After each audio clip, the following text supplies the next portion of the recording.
Want Me To is about a girl who has been with a guy for a while and she wants to take their relationship to the next level.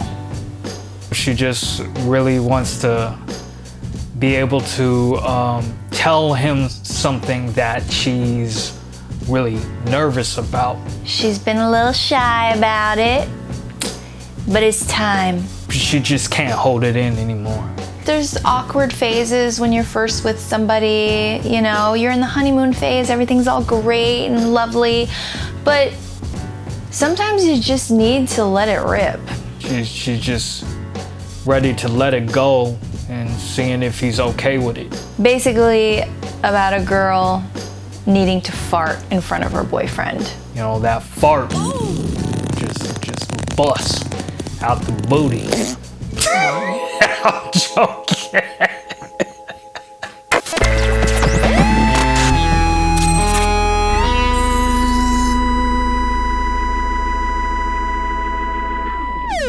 The song was very inspired by 90s R&B. You know, reminiscent of SWV, Brownstone, Brandy, Mary J. Blige, early TLC. I was going through a bunch of my drum loops. I have so many drum loops from beats I did since I've been making beats. So I pulled this drum loop that had a really good old school feel to it. Just laid down some piano chords, nice and R&B-ish, and just kept it simple.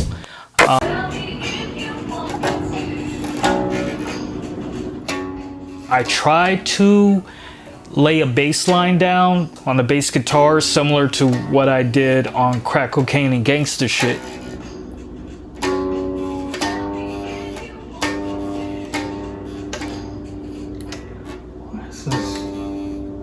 But I don't know, it just wasn't feeling right to me. It wasn't sounding right to me. So I just ended up playing the bass notes on the keys.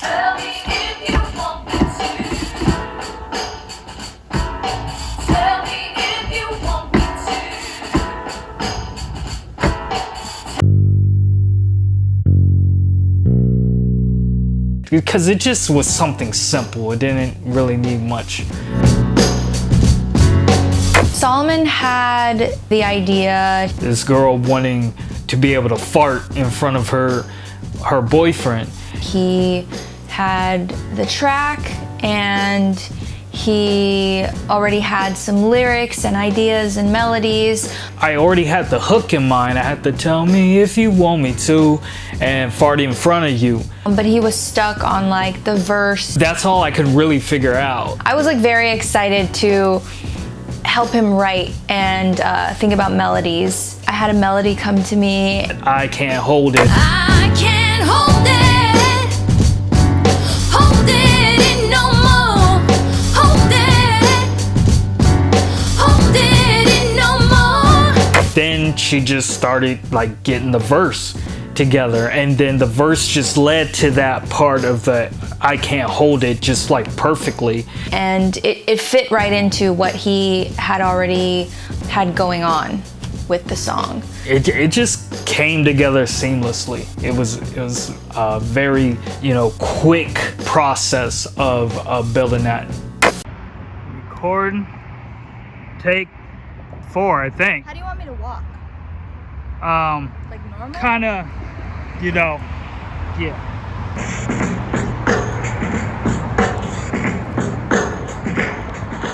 Tell me if you want me to.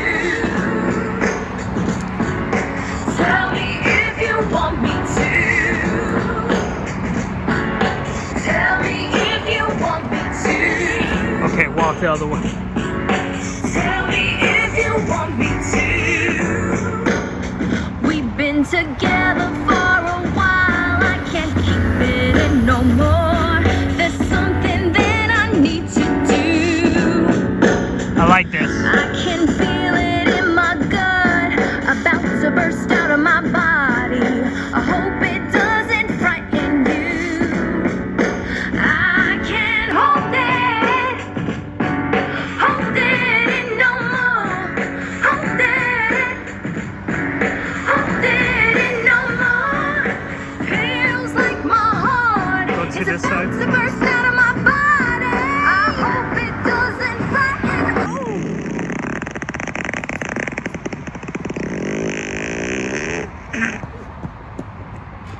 We were very inspired by Brandy's I Wanna Be Down video. Especially the part where she's laying down on the floor with, you know, the telephone. And she was outside with her friends, and so we were like, okay, how about we find a place that kind of has this feel out in nature. It was in the middle of the pandemic, so we found a good spot in the complex. in this like gated area where there's just a lot of grass and trees and dirt, and we're just like, that'll work.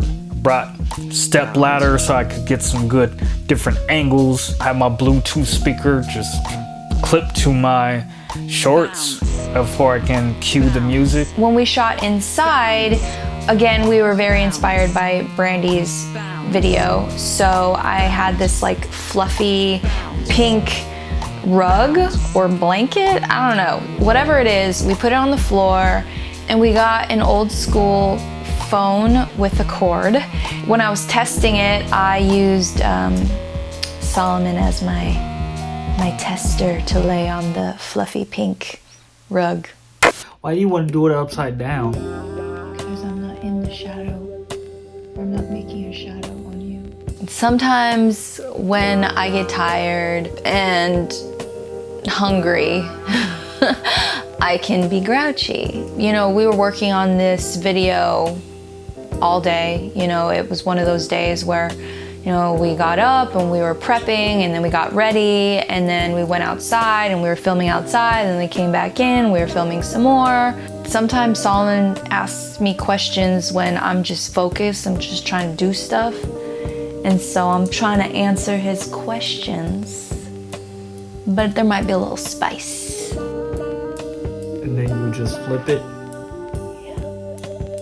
Why you gotta get all nasty? I'ma down 911 to come and save that freaking attitude. The way that he responded just cracked me up, and it always cracks me up every time I see that clip. Tell me if you want me to.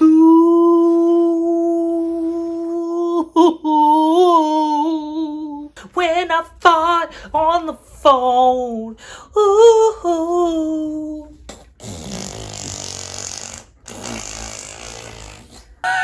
And then he farts into the phone like, Tell me if you want me to. get out of here. Get out of my face.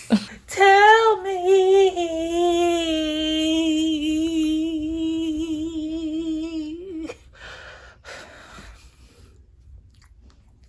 Is that good enough?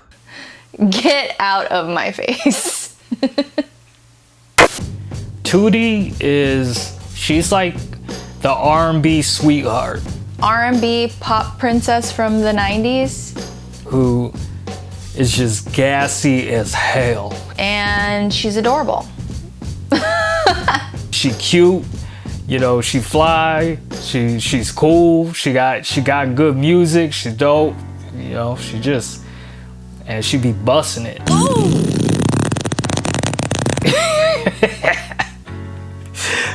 Yeah, that's Tootie.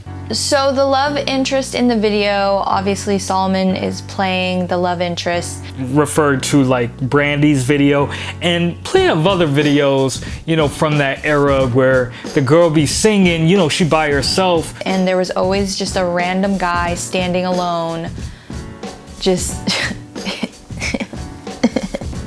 yeah. You know, looking at the camera like, yeah. You know, whatever. So I wanted to play that. For this video, we did a similar thing like with Ass Crack Sweat. We wanted the character to just be serious. Like, this is a real music video. I mean, really, the song overall, it just doesn't get silly until the fart comes. So we wanted to keep the video and the song just feeling like it's real. Anybody who watched Tell Me If You Want Me To, it's like they were trying to figure out what the joke was. If you're just passively listening to Tell Me If You Want Me To, just passively, it just sounds like she's singing about, you know, being shy, nervous to be able to tell her boyfriend that she loves him or something, you know, something like that. And they're just like, yo, this is dope, this is going. And they don't expect, you know, that fart to happen. Okay. This is kind of good. I like, oh, okay. So it was one of those things where it was a serious song until you realize, oh, the whole time she's trying to say, can I fart? Tell me if you want me to fart in front of you. Cause girls fart, okay? My favorite part from the video, there's two parts that I love. One, when Tootie is doing the dance where she's holding her stomach. That was funny. One of my favorite things about the video are Solomon's facial expressions. When Tootie is farting, she farts and he's just kind of like confused. But then she keeps going and he's just like, it just, I don't know, I just really enjoyed Solomon's facial expressions. And then just at the very end with that long fart at the end and just that last boop, you know, Giane just has this little hop with it, like boop. Those are my favorite parts from the video for sure. Yeah, off the top of the dome, you know what I'm saying? Yeah, I'm about to walk in the spot and bring that something in a pot. The Freestyle Boof is the parody, the Boon TV's Rap City the Basement. Solomon wanted to have our own version of that for Boon TV. They have all the guest rappers being interviewed, you know, throughout the show, and then at the end they have a freestyle, you know, they're freestyling, and a lot of times they would actually be spitting a written. From what I've heard, is lots of times when people are freestyling, they're really just doing written raps that they have memorized. But this character decided not to. There are some people who actually do just freestyle off the top of the dome. What am I even talking about? Whatever. I know stuff. I knew that this rapper was gonna be trash, that he was gonna be whack, but I wanted the beat to just make people like, yo, but that beat is hot though. So I just took this drum loop that I did years ago that just had this bounce to it, and just loaded up a little synth or something and just started just playing it real quick and just came up with that little thing, and that was that. It was just, you know, the beat technically was made in like 5 minutes. This freestyle, I think Solomon was just really excited to do some nonsense rapping, you know. Yo, I'm on top, rocking the spot. I bring that something in a pot. And the very first one was with this extremely whack rapper named Spitty McGee. I wrote it like as if the guy is just coming off the top and it just gets stuck, like something in a pot. Spitty McGee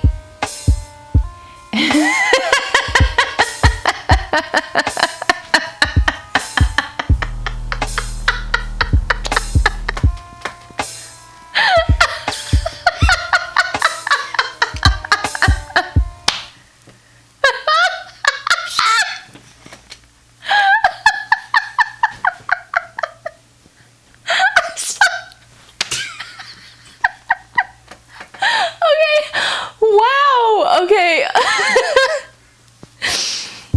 Wow. Everybody knows a Spitty McGee.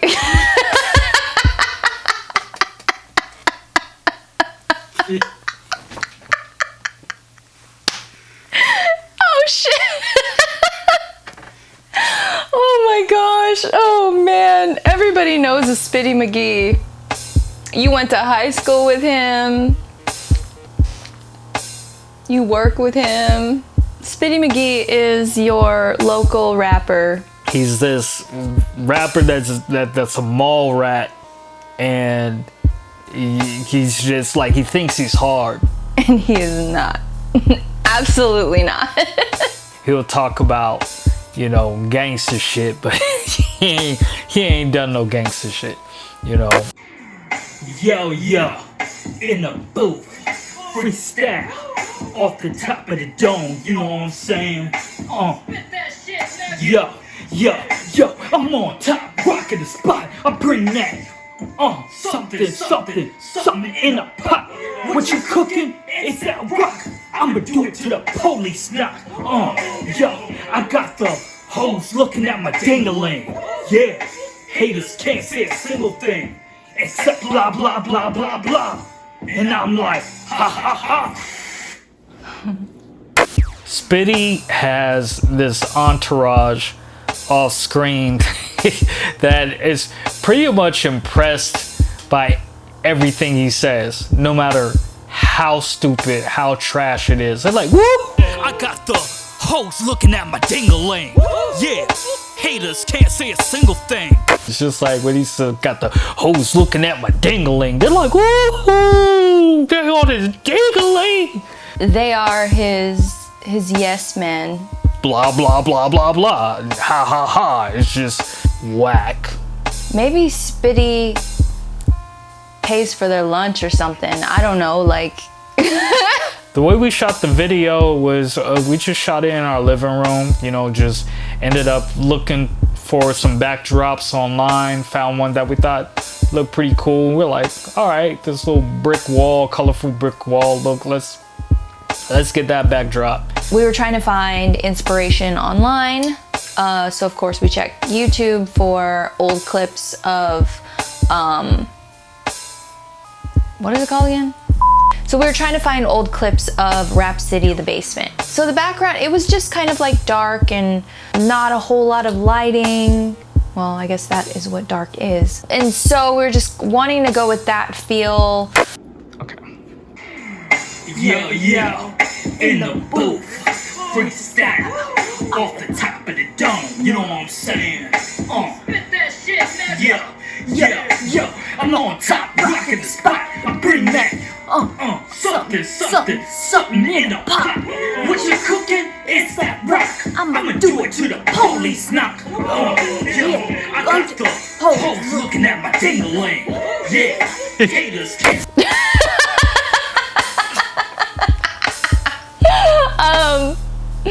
I really just wanted to get on the mic and be stupid and say some dumb shit and do my impression because it's so silly, it's so stupid. My favorite part, it would have to be actually one of the entourage members in the very beginning. Spit that shit, nigga. Yo. Like, spit that shit, nickel. I said that. I pitched it up a little bit and it just sounds hilarious to me. That was my favorite part, so much so that I was like, okay, whenever I have Spitty McGee again in something, that entourage member will always be there before he starts rapping his verse. Always. Spit that shit, nickel. Every track, that's like his tag.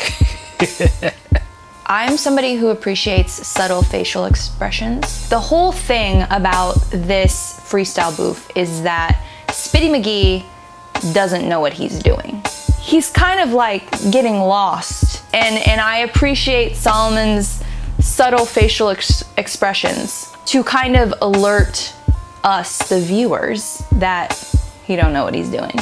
So he's just kind of like, you know, just the little, or the, yeah.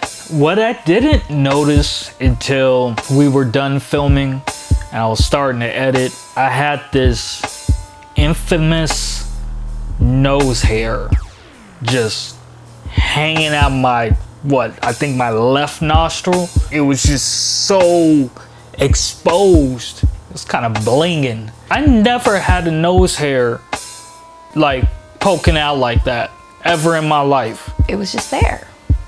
What the hell is that? Nose hair. We're not like magical video editing genius gods, so we didn't know how to get rid of the nose hair. I had to invest in a nose trimmer after that. It was just like, no. You learn from experience. So now there needs to be nose hair checks before we film. So now it's like, nose hairs, check. Did you shave your nose hairs today? Yes. I don't know. I'm on top, rockin' the spot. I bring that something in the pot.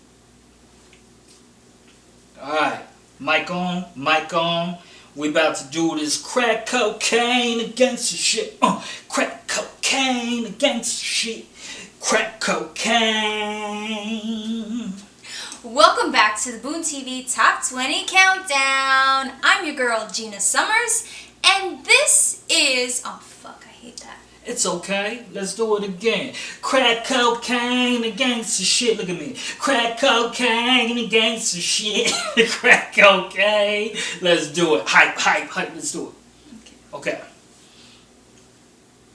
Oh, I thought we were dancing. Oh shit, I'll dance again. Crack cocaine. Jiggle that booty with the crack cocaine. Alright, let's do it.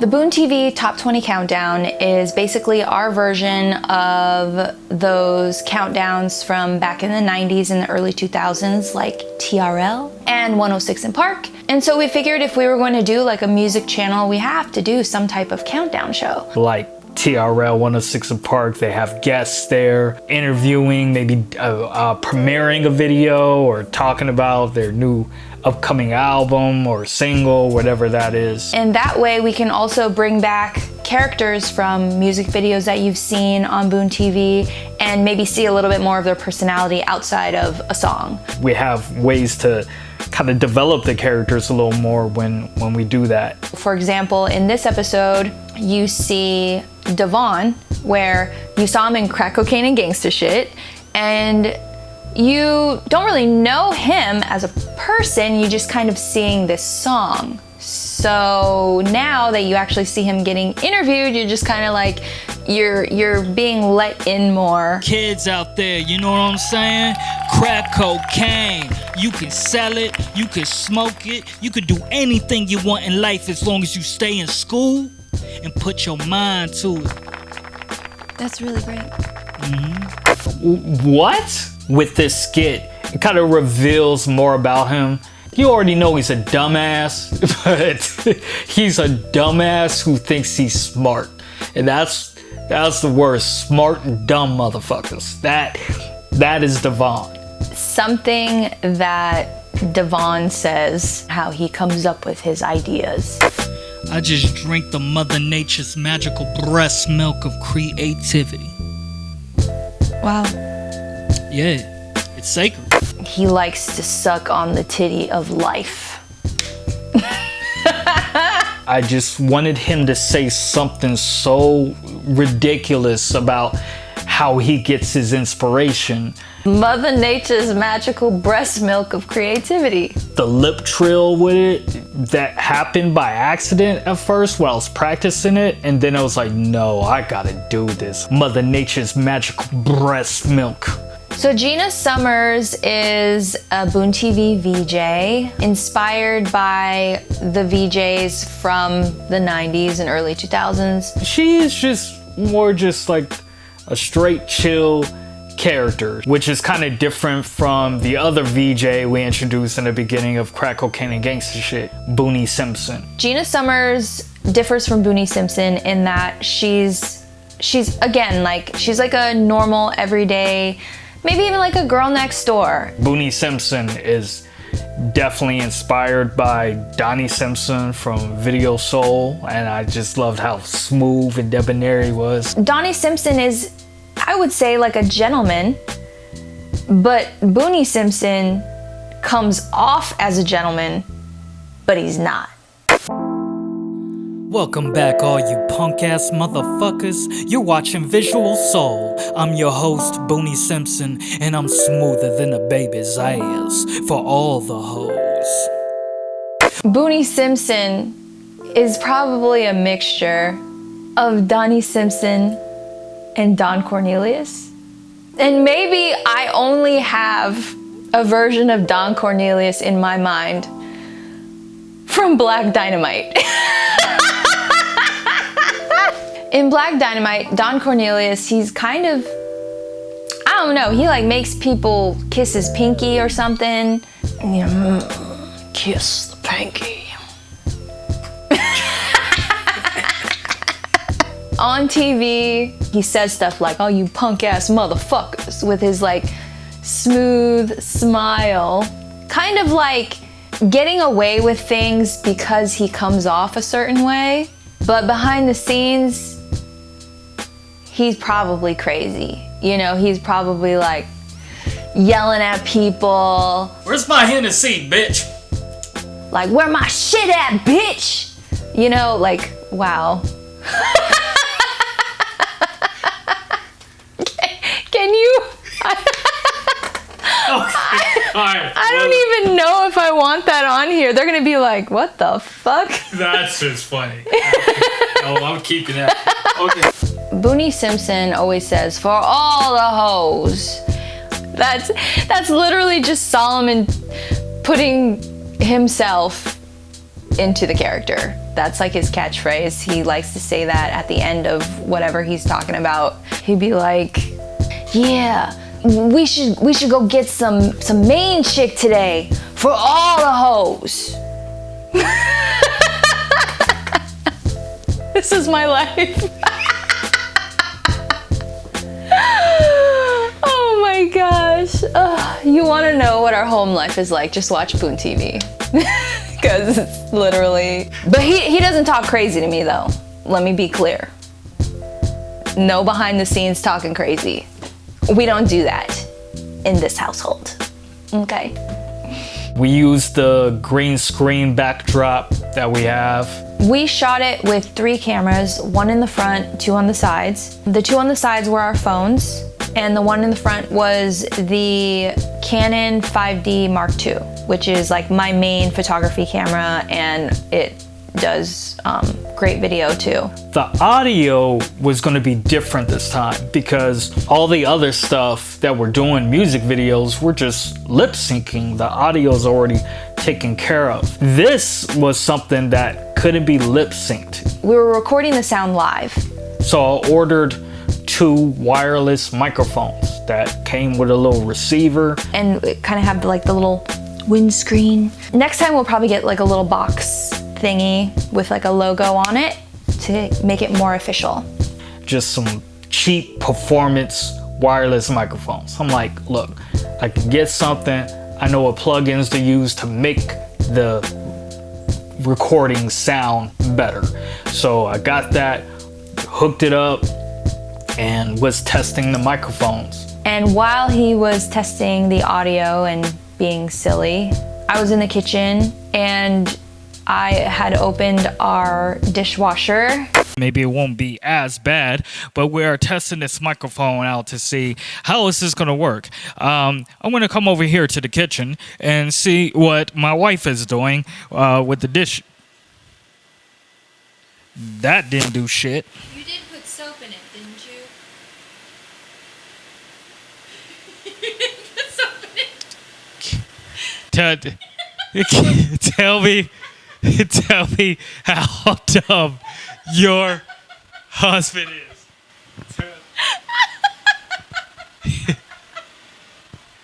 So what do you have to say to that? I did not shit. Are you recording this? Yes. The dish just had all this crud just stuck everywhere. I'm glad that we got that recorded. It was pretty funny to listen back to it.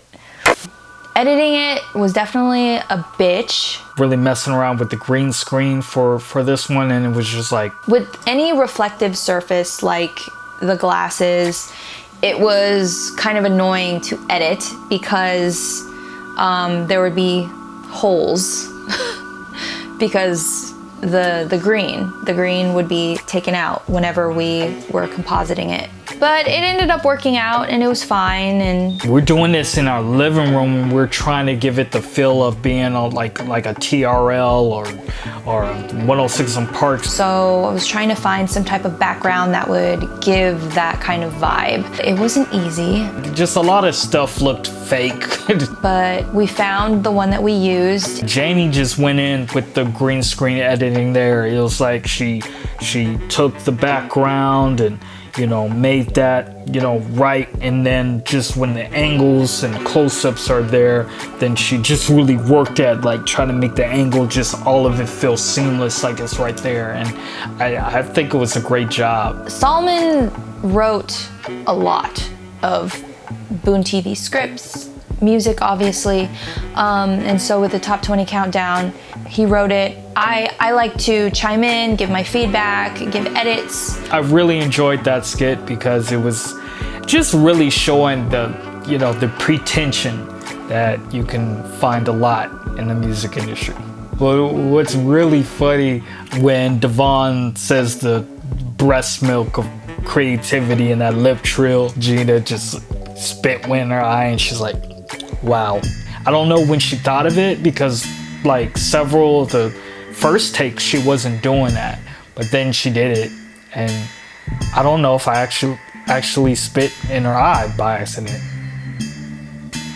I feel like anytime we would finish a video, go through the footage, look back at what we did, I'm definitely somebody who's always like, what can I do better? I mean, we were learning as we went.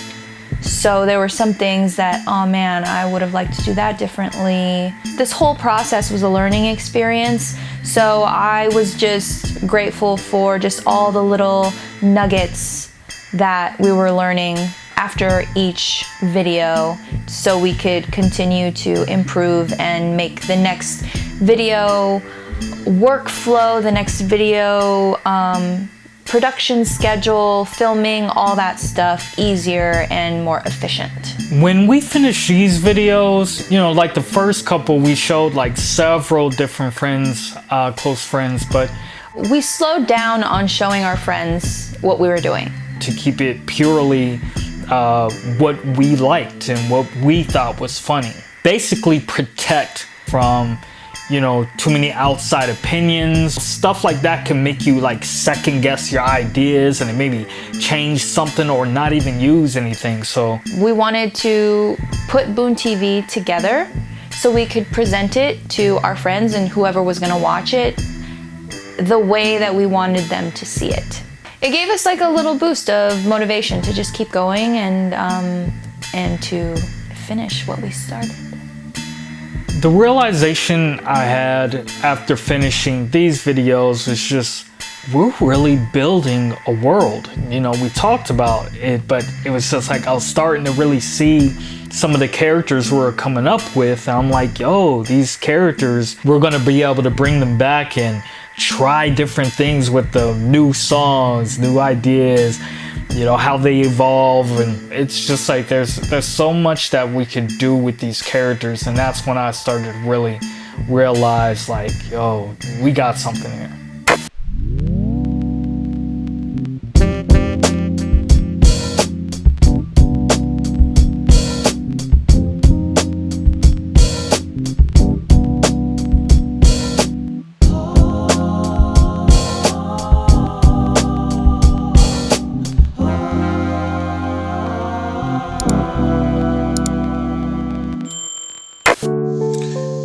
Thing that has always been really inspiring about Boonie Mayfield is that from the time I knew him, he's a much different man now, like a much different person now. But when I first met him, he always had his sights on the bigger picture, always. And when we first met, I knew that he was going to be simply incredible. Like there's just no limit to his creation or where he wants to go.